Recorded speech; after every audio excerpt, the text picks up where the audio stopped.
Probability, जो probability का मतलब ही क्या होता है, चांस ऑफ अकरेंस, क्या बोलते हैं इसको, चांस ऑफ अकरेंस बोलते हैं, नॉन अकरेंस ऑफ हैपनिंग, मतलब किसी इवेंट का होना या ना होना। जैसे आप अगर आपसे पूछा जाए कि आज रेनफॉल यानी कि बारिश होगी या नहीं होगी, आप बोल सकते हैं सर हो भी सकती है और नहीं भी हो सकती, यानी कि अनसर्टेनिटी को जो इंडिकेट करता है उसको प्रोबेबिलिटी बोलते हैं। अब प्रोबेबिलिटी वर्ड कहाँ से आया, इसका ओरिजिन क्या है और इसका डेवलपमेंट कैसे हुआ। तो सबसे पहले जो प्रोबेबिलिटी वर्ड है वो गेम ऑफ चांस, यानी कि जो सट्टा आप लगा सकते हो, जैसे गैम्बलिंग हो गया, ड्राइंग कार्ड्स हो गया, ठीक है, ताश खेलते हैं उसके रिगार्डिंग हो गया, या क्वाइन को टॉस करना हो गया, हेड टेल के, या डाइस के जो 1 to 6 तक होते हैं उसके रिगार्डिंग हो गया, इसका यूज किया गया था। ठीक है, तो सबसे पहले इसका वर्ड यूज किया था जेरम कार्डन ने। किसने किया था, ये इटली के थे, मैथमेटिशियन थे, पहले थे जिन्होंने, जिनकी बुक थी book of games of chance, उसके अंदर इसने प्रोबेबिलिटी वर्ड का यूज किया था 1663 ईस्वी में। कब क्या था, 1663 के अंदर। ठीक है, इसके बाद आए थे गैलीलियो ने। किसने किया था, इटालियन मैथमेटिशियन से ये भी, कौन थे, गैलीलियो, जिन्होंने क्वांटिटेटिव मेजर दिया था प्रोबेबिलिटी। देखो प्रोबेबिलिटी जो वर्ड है वो जेरेन कार्डन ने दिया था, लेकिन प्रोबेबिलिटी का आप बोल सकते क्वांटिटेटिव यानी कि मात्रात्मक आप जिसको बोल सकते हो, वो मेजर जो दिया था वो 17वीं सेंचुरी में किसने दिया था, गैलीलियो ने दिया था। किसने दिया था, गैलीलियो ने, ये याद रखना यहाँ से। इसके अलावा 17वीं सेंचुरी के मिड के अंदर ही साइंटिफिक तरीके से प्रोबेबिलिटी को रखा था फ्रेंच मैथमेटिशियन बायज पास्कल ने और पियर डी फॉर्मेट ने। ठीक है, और इसके बाद अलग अलग ही नाम दिए गए हैं, जैसे हमने बोला ना ओरिजिन एंड डेवलपमेंट के रिगार्डिंग दिया, किस किस ने योगदान दिया है प्रोबेबिलिटी में, क्या क्या कुछ किया है, तो वो टर्म आपको याद रखनी है, उससे रिलेटेड किसने दिया। जैसे अगर आप पूछ ले कि साइंटिफिक फॉर्मुलेशन किसने दिया, तो आप बोलोगे क्या, पास्कल और फॉर्मेट ने दिया था। क्वांटिटेटिव फिनोमिना किसने दिया था, गैलीलियो ने दिया था। सबसे पहले वर्ड यूज किसने किया था, जेरन कार्डन ने किया था। तो इस टाइप से आपको याद करना है। इसी तरह जेम्स बर्नौली ने 1713 ईस्वी में प्रोबेबिलिटी की theory of probability word use किया गया था। ठीक है, लेकिन इसके बाद आता है डी मोवियर, इसकी बुक आई थी 1718 के अंदर, डॉक्ट्राइन ऑफ चांस। क्या नाम था उस बुक का, डॉक्ट्राइन ऑफ चांस। और थॉमस बेज ने इन्वर्स प्रोबेबिलिटी दी थी। पेपर में आया हुआ है एक बार तो कि जो इन्वर्स प्रोबेबिलिटी वो किसने दी है, थॉमस बेज ने दी है। ठीक है, तो इस तरीके से इसमें नाम दिया गया है कि प्रोबेबिलिटी की बुक किसने दी, किस बुक का नाम क्या है, ये किसने दिया है, इस टाइप से आपको पढ़ना है। फिर बात करते हैं R.A. फिशर, जिन्होंने empirical approach of probability, empirical मतलब प्रैक्टिकली कैसे यूज किया जा सकता है प्रोबेबिलिटी को, वो दिया गया था। ठीक है, फिर एक रशियन मैथमेटिशियन थे जिन्होंने प्रोबेबिलिटी के रिगार्डिंग दिया था, लाइक आप इसको बोल सकते हो चेबाइचेव। ठीक है, थ्योरी ऑफ प्रोबेबिलिटी का इन्होंने, मॉडर्न थ्योरी ऑफ प्रोबेबिलिटी किसने दी थी, आप बोलते चेबाइचेव ने दी थी। इसके अलावा 1933 के अंदर आप बोल सकते हैं कोलमोग्लो ने एक बुक पब्लिश की थी, फाउंडेशन ऑफ प्रोबेबिलिटी। याद रखना, फाउंडेशन ऑफ प्रोबेबिलिटी किसने दी थी, कोलमोग्लो ने। अगर मॉडर्न इना की बात करते हैं तो ये जो प्रोबेबिलिटी का यूज है कॉमर्स या सोशल साइंस में किया जाता है। और जो आपकी सैम्पलिंग टेस्ट होते हैं, बहुत सारे सैम्पलिंग टेस्ट, वो थ्योरी ऑफ प्रोबेबिलिटी के ऊपर ही बेस है। किसके ऊपर बेस है, थ्योरी ऑफ प्रोबेबिलिटी के ऊपर।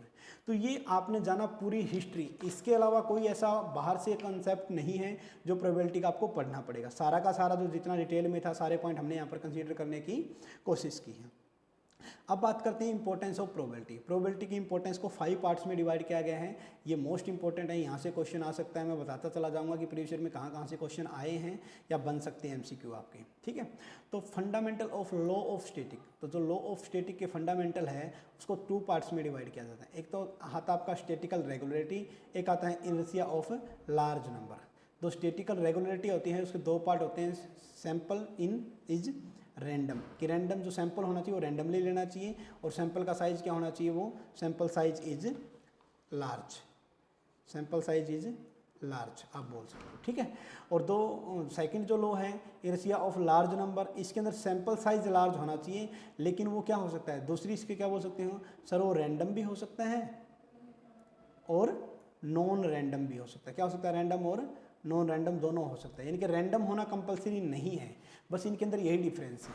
ठीक है, स्टैटिकल रेगुलरिटी किसको बोलते हैं, जिसमें 2 फीचर हो, सैंपल रैंडमली पॉपुलेशन से निकाला जाए और सैंपल का साइज बड़ा हो। ठीक है, और आपका इनर्शिया ऑफ लार्ज नंबर क्या कहलाता है, जिसमें सैंपल साइज क्या हो, बड़ा हो, रैंडम या नॉन रैंडम कोई भी हो सकता है, वो चल सकता है। दूसरे की अगर हम बात करते हैं, जो ये प्रोबेबिलिटी की थ्योरी है ये यूज़ की जाती है इकोनॉमिक्स में, कॉमर्स में, सोशल साइंस में या इकोनॉमिक मॉडल्स में, कंस्ट्रक्शन में इसका यूज़ किया जाता है। डिसीजन मेकिंग कहाँ पर, जहाँ पर अनसर्टेनिटी रहती है, जहाँ पर अनिश्चितता की सिचुएशन है, वहाँ पर आप प्रोबेबिलिटी का यूज करते हो। ठीक है, ये सारा का सारा आपका किसके अंदर आ जाएगा, इंपॉर्टेंस ऑफ प्रोबेबिलिटी के अंदर। नेक्स्ट हम बढ़ते हैं पॉइंट नंबर 4 की तरफ। पॉइंट नंबर 4 की तरफ क्या दे रखा है, अगर जो इंश्योरेंस कंपनी है जैसे LIC होगी, इनको अपनी प्रीमियम की किस्त डिसाइड करनी है, भाई जवान आदमी से कम लेनी है, बूढ़े आदमी से ज़्यादा लेनी है। क्यों? क्योंकि मोर्टेलिटी टेबल ये देखा जाता है भी किस एज में व्यक्ति की डेथ होती है और वो कितने साल तक प्रीमियम पे कर पाएगा। इसी तरह बहुत सारे सैंपल टेस्ट जैसे Z टेस्ट, F टेस्ट, अगर सारे के सारे किसके ऊपर बेस है, प्रोबेबिलिटी के ऊपर बेस है। किसके ऊपर बेस है, प्रोबेबिलिटी। तो अब तक हमने क्या पढ़ा कि प्रोबेबिलिटी होता क्या है, इसका ओरिजिन या डेवलपमेंट क्या था और इसकी इंपॉर्टेंस क्या है। अब अपना जो टॉपिक आता है वो आता है स्केल ऑफ प्रोबेबिलिटी। क्या आता है, स्केल ऑफ प्रोबेबिलिटी। देखिए स्केल ऑफ प्रोबेबिलिटी के रिगार्डिंग, तो प्रोबेबिलिटी को P से डिनोट किया जाता है, किससे डिनोट किया जाता है, P से। ये 0 और 1 मोस्ट इंपॉर्टेंट है कि इसकी रेंज जो क्या है 0 to 1 है, ये याद रखना। 0 to 1 किसकी रेंज है, प्रोबेबिलिटी की रेंज है। ठीक है, इसके अलावा P कभी भी नेगेटिव नहीं होता, यानी कि कोई इवेंट होगा या तो ज़्यादा होगा या कम होगा। ठीक है, ये कभी भी क्या नहीं होता, नेगेटिव नहीं होता। क्या नहीं होता, नेगेटिव नहीं होता। P अगर 0 है इट मीन्स कुछ भी नहीं होगा, कुछ भी नहीं होगा, इम्पॉसिबल है ये। जैसे अगर हम बोलते सकते हैं कि सन इज़ फॉल ऑन अर्थ, कि सूर्य पृथ्वी पर गिर रहा है, तो इसकी पॉसिबिलिटी क्या है, सर 0 कभी नहीं होगा ऐसा तो। और P 1 के बराबर का मतलब है कि 100%। जैसे आपने बोल दिया कि रेनफॉल, अगर बारिश हो रही है तभी आप क्या बोलोगे, प्रोबेबिलिटी क्या है, 1 हो जाएगी। नॉर्मली केस में क्या होता है, 0 to 1 होता है, कभी भी नेगेटिव नहीं होता, ये ध्यान रखना। या तो देखो कोई इवेंट होगा तो 1, नहीं होगा तो 0, बस।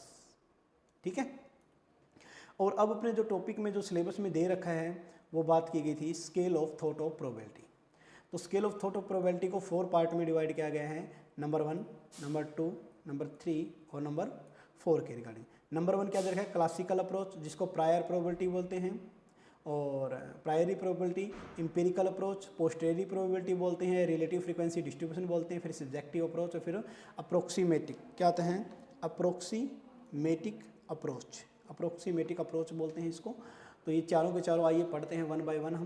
पहला आता है नंबर 1 क्लासिकल अप्रोच, जिसको प्रायोरी प्रॉपर्टी भी बोलते हैं या प्रायर प्रॉपर्टी भी बोलते हैं, आप बोल सकते हो।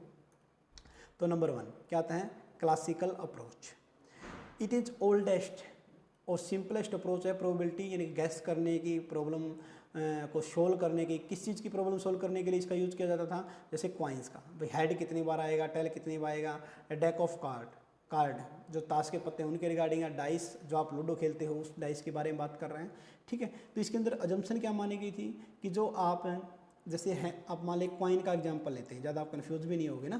क्वाइन का एग्जांपल लेते हैं तो हेड और टेल, 2 एस्पेक्ट हो गए इसके। तो ये दोनों क्या हैं, सर ये दोनों है ना म्यूचुअली एक्सक्लूसिव है। अगर हेड आ गया तो टेल नहीं आएगा, टेल आ गया तो हेड नहीं आएगा।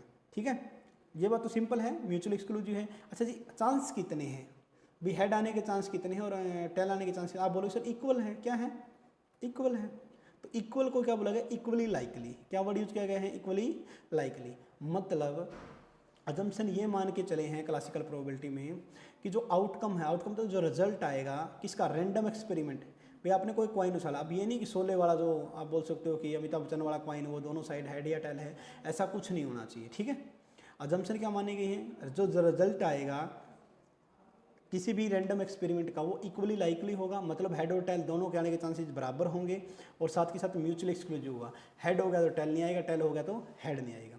फिर एक डेफिनेशन दे रखी है लाप्लेस के अकॉर्डिंग, तो ये आप पढ़ सकते हो। और सिम्बोलिकली इसको जो रिप्रेजेंट किया जाता है किसी भी इवेंट के होने को, probability of occurrence and event. Event का मतलब जैसे मैंने बोला बारिश होगी या नहीं होगी, या तो बारिश होगी या फिर नहीं होगी। उस बारिश को, उस रेनफॉल को, इवेंट को क्या बोला जाता है, ए से डिनोट कर दिया जाता है। तो यहाँ पर PA का फॉर्मूला दे रखा है। क्या दे रखा है, number of cases of favourable, बारिश होने के चांसेस, और इक्वली लाइकली, होना प्लस में ना होना, दोनों को जोड़ देंगे। ठीक है, तो ये फॉर्मूला है, बेसिक फॉर्मूला है प्रोबेबिलिटी का, तो ये आपको पता होना चाहिए। ठीक है, आइए नेक्स्ट हम चलते हैं फिर एग्जाम्पल दिया गया है, विद एग्जाम्पल सारी की सारी प्रोबेबिलिटी को हम पढ़ेंगे। जैसे if A unbiased coin, unbiased coin क्यों लिखा जाता है भाई, दोनों तरफ हेड नहीं होगा और दोनों तरफ टेल भी नहीं होगा। क्या होगा तो सर हेड या टेल दोनों, मतलब फेयर कॉइन लेना आपको। अगर वो टॉस किया जाता है are two equally likely cases, दो केस बनते सर हेड और टेल का, ठीक है। बस ये जो इसको क्या बोलते हैं हम, फेयर कॉइन बोल सकते हो आप। मैथमेटिकल इंटरप्रिटेशन इसको कैसे हम समझाया जा सकता है, तो सबसे पहले ज्यूम करेंगे, एक तो इवेंट ए को मान लेंगे event of occurrence of success, success होगा तो उसको हमने ए से डिनोट कर दिया, यानी कि पी ए सक्सेस, और प्रोबेबिलिटी क्या है इसको पी से डिनोट करेंगे कि ए इवेंट के सक्सेस होने की प्रोबेबिलिटी को पी से, ए इवेंट के फेलियर होने की प्रोबेबिलिटी को क्यू से डिनोट करते हैं, और पी सक्सेस प्लस में फेलियर दोनों मिलाकर क्या होते हैं 1, यही होता है ना। 1 बोल लो आप, ऐसे समझाऊँ तो ऐसे देख लो 50%, सर बारिश होने की संभावना पी से डिनोट करें 50%, प्लस में ना होने की संभावना 50% क्यू से डिनोट करें तो 100 हो जाएगा। अगर 1 की फॉर्म में करें तो ये हो जाता है, ठीक है। तो अगर आपको पी निकालना है तो क्या करोगे, 1 माइनस क्यू हो जाएगा, बस ऐसे भी कर सकते हो, पी निकाल सकते हो, या क्यू निकालना है तो 1 माइनस पी हो जाएगा, ठीक है। तो ये सिंपल सा दे रखा था, इसमें ज़्यादा कुछ नहीं है। तो आगे क्या दिया गया है, probability of occurrence of event, यानी कि probability of occurrence of event जिसको हमने पी बोला, probability of non occurrence of event जिसको हमने क्यू बोला है, दोनों मिलाकर किसके होते हैं 1 के बराबर होते हैं। इससे ज़्यादा और कुछ बीच में नहीं दिया गया, ये प्रूव किया गया है तो आप थोड़ा वो देख सकते हो, वरना कोई ज़रूरत भी नहीं है। नेक्स्ट वन आता है अपना फिर limitation of classical approach. Next one क्या दे रखा है, लिमिटेशन ऑफ क्लासिकल। अब पहला हमने क्या पढ़ा, क्लासिकल अप्रोच, फिर उसका फॉर्मूला पढ़ा पी ए, फॉर्मूला क्या था, number of favourable cases divide by total number of equally likely cases, ये हमने पढ़ा था। अब हम पता है इसकी लिमिटेशन क्या है। लिमिटेशन का मतलब क्या होता है, total number of equally likely cases, अगर n ज़्यादा हो जाए, n जैसे मान लें कि एक कॉइन था तो हेड टेल आएंगे, ठीक है। मैंने बोल दिया 100 कॉइन, तो सर 100 बार हेड भी आ सकता है, 100 बार टेल भी आ सकता है, या 50 बार हेड आ सकता है, 50 बार टेल। अगर मैं इसको 1000 कर दूं, लाख कर दूं, कहने का मतलब n का मतलब कितने टाइम उछाला जाता है सिक्का। तो अगर n को मैं ज़्यादा इन्फिनिटी की तरफ लेके चलता हूँ तो ये क्वेश्चन, ये जो फॉर्मूला है क्लासिकल, ये यूज़ नहीं किया जा सकता। ये जहाँ पर n जो होता है लिमिटेड होता है, जो एक बार 2 बार उछालना, वहाँ पर यूज किया जा सकता है, ठीक है। Number of case n are not known, पता ही नहीं होता भी कितने केस होते हैं। फेल टू आंसर, किस चीज़ का आंसर देने में फेल हो जाता है, तो 2 तरह के आंसर देने में फेल होता है। पहले तो how does it apply to the problem of probability of rain, कि रेन की प्रोबेबिलिटी कैसे निकाले जा सकते हैं, या फिर देर आर 2 केसेस रेन और not rain but are not equally likely, दोनों को अगर पॉसिबिलिटी चांस ना, जैसे ये तो बता देगा बारिश होगी तो बोलेगा 1 है, नहीं होगी तो 0 है, लेकिन इनके बीच की जो रेंज हम पढ़ते हैं ना, वो क्लासिकल अप्रोच के द्वारा नहीं पता कर चलती। तो फिर किससे पता चलेगी सर, जो हम नेक्स्ट आगे मेथड करेंगे एम्पिरिकल मेथड, उसके थ्रू आप पता कर सकते हो, ठीक है। तो ये था आपका सारा का सारा क्या, क्लासिकल अप्रोच, ये लिमिटेशन आप पढ़ सकते हो। और फिर नेक्स्ट हम पढ़ते हैं एम्पिरिकल अप्रोच। एम्पिरिकल अप्रोच का दूसरा नाम क्या है, रिलेटिव फ्रीक्वेंसी डिस्ट्रीब्यूशन। क्या नाम है, रिलेटिव फ्रीक्वेंसी डिस्ट्रीब्यूशन, या फिर पोस्टरेरी अप्रोच। क्या नाम है, पोस्टरेरी अप्रोच। ये एक डेफिनेशन दी गई है केनी एंड कीपिंग के अकॉर्डिंग कि क्या होता है। बस आपको इसमें क्या याद रखना है, इसने बोला भी कोई भी इवेंट अगर अकर, मान ली कोई भी इवेंट होता है आर टाइम किसी भी एन इंडिपेंडेंट ट्रायल के अंदर, ठीक है, तो उसका रिजल्ट क्या आएगा। देखो आप समझाने के लिए इसने क्या बोला है, जैसे उसकी लिमिटेशन थी क्लासिकल की कि एन जो होता है वो फाइनाइट होता है, और यहाँ पर क्या माना गया, अगर इनफाइनाइट हो तो वहाँ पर वो प्रॉब्लम जो सोल्व नहीं कर पाता, तो उस कंडीशन में क्या होता है, उस कंडीशन में एम्पिरिकल अप्रोच लगाई जाती है। एम्पिरिकल अप्रोच में क्या वर्क, फॉर्मूला देखो क्या है, R divide by N. R का मतलब अकरेंस सक्सेस हो गया, एन का मतलब टोटल सक्सेस और फेरियल हो गया, और एल टी का मतलब लिमिट हो गया। एन क्या होगा, इन्फिनिटी तक जाएगा तब भी, यानी कि उसकी एक कमी थी कि एन छोटा है, नंबर ऑफ ट्रायल्स कम है तो यूजफुल किया जा सकता है, ज़्यादा है तो यूज नहीं किया जा सकता। उसी कमी को एम्पिरिकल अप्रोच द्वारा सोल्व किया जाता है। इसका फॉर्मूला याद रखना है आपको ये, ठीक है। तो अब इसमें देखो क्या बोला गया है, इसने बोला, देखिए मैं आपको समझाता हूँ तो एक ही पॉइंट में आपको समझ में आ जाएगा। अगर मान लिया कि आपने एक कॉइन है, अब आप बोलोगे सर हेड और टेल आने की पॉसिबिलिटी क्या है, तो मैंने हो सकता है कि आपने उछाला तो हेड आ गया, तो 100% ये हो गया, ये 0% हो गया, ठीक है। नॉर्मली क्या होता है सर, नॉर्मली कोई सिक्का उछालते हैं ना, हेड आने की पॉसिबिलिटी भी 50% होनी चाहिए और टेल आने की पॉसिबिलिटी भी 50%, नॉर्मली ये होना चाहिए ना, बोलो हाँ या ना, हाँ जी। लेकिन हेड आपने सिक्का 10 बार उछाला तो सर हेड आया 6 बार और टेल आया 4 बार, हो सकता है, हाँ जी बिल्कुल हो सकता है। लेकिन रियलिटी में क्या था, 50-50 होने चाहिए सर, यानी कि आधा आधा होना चाहिए। अब आपने सिक्का 100 बार उछाला तो हो सकता है हेड आया 55 बार और टेल आया आपका 45 बार, हो सकता है? हाँ जी बिल्कुल हो सकता है।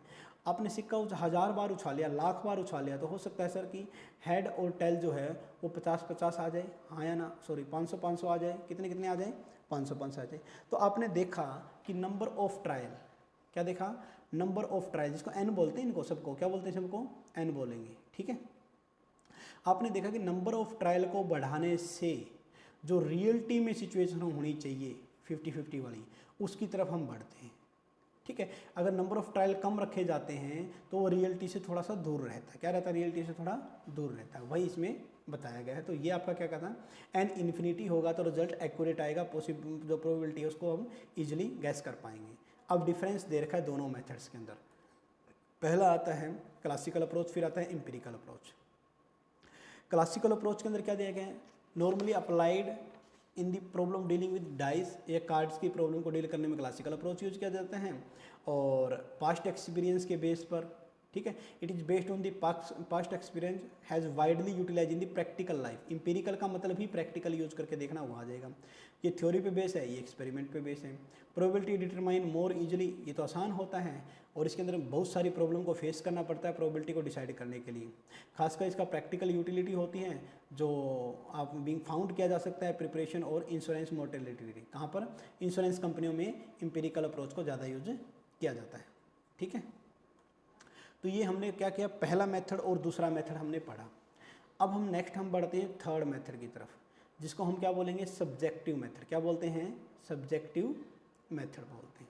देखिए सब्जेक्टिव मेथड की अगर बात करते हैं, 1926 में 1926 में फ्रैंक के जो रेमसे था, उन्होंने अपनी बुक थी foundation of mathematics and other logical essays, उसके अंदर सब्जेक्टिव अप्रोच का यूज किया गया था। इस अप्रोच के अंदर क्या बताया था, अंडर दिस अप्रोच में प्रोबेबिलिटी को कैसे निकाला जा सकता है। प्रोबेबिलिटी बेस होती है सर एविडेंस के बेस पर, किसके बेस पर, एविडेंस या बिलीफ बोल सकते हो, या कॉन्फिडेंस लेवल के ऊपर बात करते हैं। सब्जेक्टिव का मतलब क्या, जैसे सब्जेक्टिव का मतलब सर हर किसी, जैसे राम हो गया और एक श्याम हो गया, राम और श्याम, राम मानता है कि आज बारिश होगी, ठीक है, बारिश होगी, और श्याम मानता है कि आज बारिश नहीं होगी।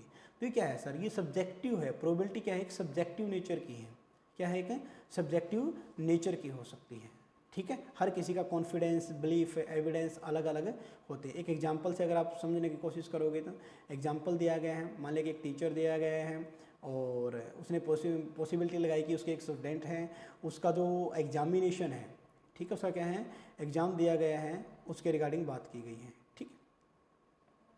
तो अगर हम बात करते हैं यहाँ पर डेस्टिनी कॉमर्स एकेडमी, अगर मैं नाम लेता हूँ डेस्टिनी कॉमर्स एकेडमी, ठीक है सर, एक टीचर है, इसने असाइन किया वैल्यू बिटवीन 0 और 1 की पॉसिबिलिटी है कि उसके कितने नंबर आने के चांसेस हैं, कितने नंबर आने के चांस। उसका कैसे निकाला भाई, हमने किसी बच्चे को देखकर ये बता दिया कि भाई ये टेस्ट इसका क्वालिफाइड होगा या नहीं होगा, किसके बेस पे निकाला सर, वो कितना पढ़ती है क्लास में, टाइम रेगुलर क्लासेस लगाती नहीं लगाती, टेस्ट में स्कोर कितना है।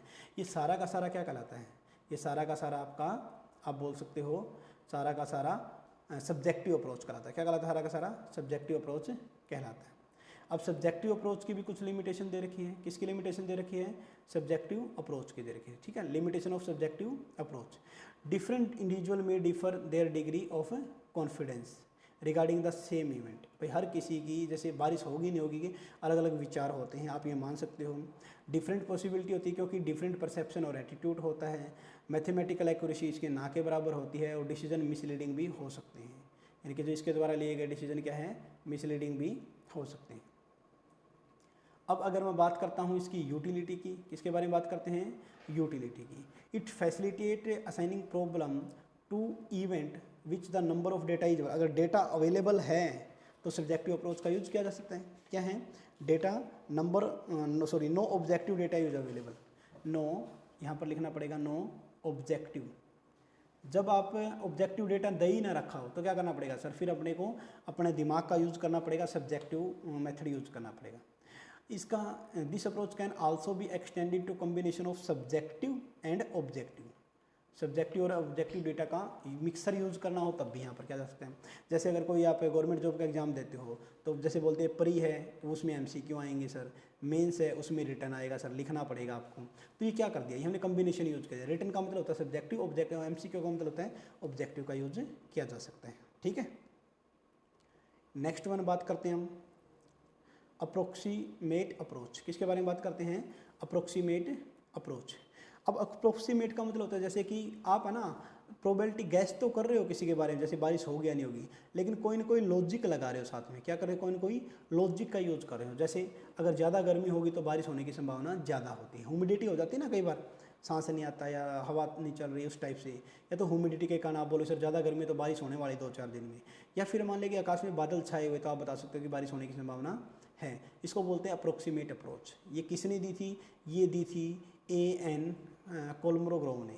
इसकी बुक आई थी 1933 में, फाउंडेशन ऑफ प्रोबेबिलिटी, जिसके हम पहले पढ़ चुके हैं।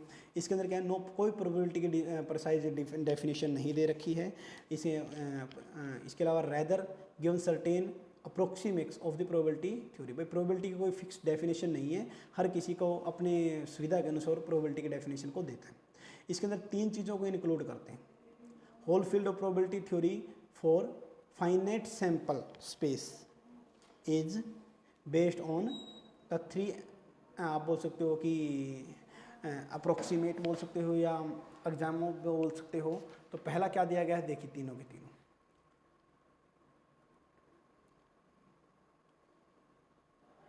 ऑक्सीमेट। ठीक है, इसके अंदर क्या कुछ दिया गया है, देखिए ऑक्सीमेट के अंदर पहला 3 पॉइंट है, तीनों कितने याद करने हैं। जो प्रोबेबिलिटी है उसकी रेंज 0 to 1 होती है। अगर 0 प्रोबेबिलिटी है मतलब वो इवेंट नहीं होगा, बारिश नहीं होगी। अगर 1 प्रोबेबिलिटी है मतलब श्योरली वो इवेंट होगा ही होगा। ठीक है, इसके अलावा दूसरा पॉइंट क्या है, पूरे के पूरे सैंपल स्पेस 1 के बराबर होता है। प्रोबेबिलिटी ऑफ इंटायर सैंपल कितना है, 1 के बराबर। 1 के अंदर क्या है सर 50.5 तो फेलियर, 0.5 सक्सेस हो जाता है। तो ये 1 के बराबर होता है, पेपर में आया हुआ था, ये ध्यान रखना है यहाँ पर। ठीक है, अगर 2 इवेंट दे रखे A and B mutually exclusive है तो प्रोबेबिलिटी ऑफ अकरेंस या तो A होगा या B होगा, या तो हेड आएगा या फिर टेल आएगा। इसको कैसे डिनोट कर सकते हैं, A union B, A union B। Union का मतलब प्लस होता है, यूनियन का मतलब क्या होता है, प्लस होता है बस। तो ये था आपका पूरा का पूरा 4 के 4। इसके जो मेथड्स दे रखे थे वो सारे के सारे अपने यहाँ पर कर लिए हैं। तो ये स्कूल थॉट ऑफ प्रोबेबिलिटी के हैं हमने। मिलते हैं फिर नेक्स्ट किसी और टॉपिक के साथ। Thank you all of you.